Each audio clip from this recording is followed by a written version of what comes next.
Shalom, selamat malam para pendengar setia. Senandika kembali lagi KO yang Tuhan Yesus kasihi.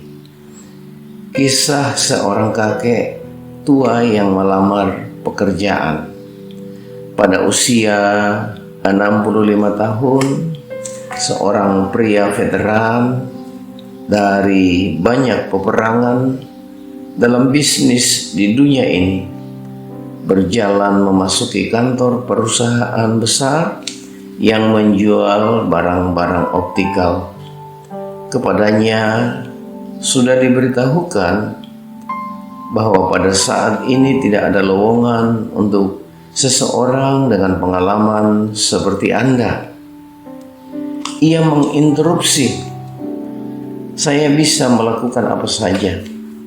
Saya bisa menjual dan saya telah menjual hampir selama setengah abad." Pada akhirnya presiden perusahaan itu menyerah dan berkata, "Ada lowongan di Maryland. Kami mempekerjakan seorang pria parubaya yang hanya dapat menghasilkan bisnis seharga beberapa ratus dolar saja bulan yang lalu. Mungkin Anda bisa berbuat lebih baik." Laki-laki tua itu berkata, "Kapan saya harus berangkat?" Ia berangkat dengan penerbangan pukul 8.40. Setelah tiba dan mendapat beberapa pengarahan, ia pun segera mulai bekerja. Beberapa hari kemudian, order mulai masuk dari wiraniaga baru di Maryland. Order kecil-kecilan dalam sekejap membanjiri. Lebih dari 10.000 dolar nilainya dalam sehari. 5 dolar lagi berikutnya, dan seterusnya. Firma itu tidak berbisnis pada skala sebesar itu. Tidak ada seorang pun yang menganggap serius.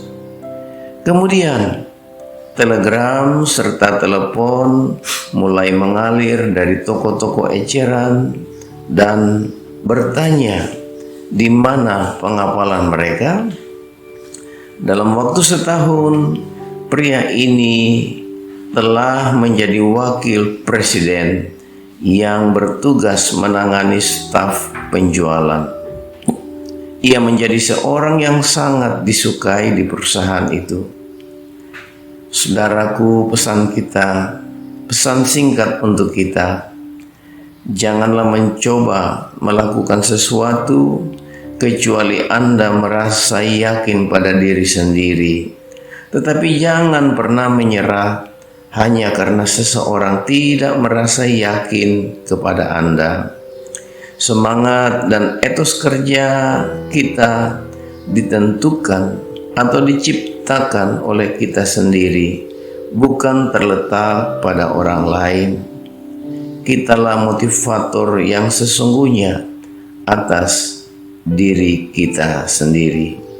Musa sendiri baru mulai melayani Tuhan sebagai seorang pemimpin full time di usia yang ke-81 tahun dan mengabdi penuh sebagai seorang abdi Allah selama 40 tahun berikutnya hingga ia mati. Firman Tuhan dalam Mazmur 92 ayat 13-16 berkata, "Orang benar akan bertunas seperti pohon korma, mereka akan tumbuh subur seperti pohon aras di Libanon. Mereka yang ditanam di bait Tuhan akan bertunas di pelataran Allah kita. Pada masa tua pun mereka masih berbuah, menjadi gemuk dan segar, untuk memberitakan bahwa Tuhan itu baik, bahwa Ia gunung batuku dan tidak ada kecurangan padanya." Saya Pendeta Yohanes Ishak Lato Papua dalam Senandika Gembala GKO. Shalom.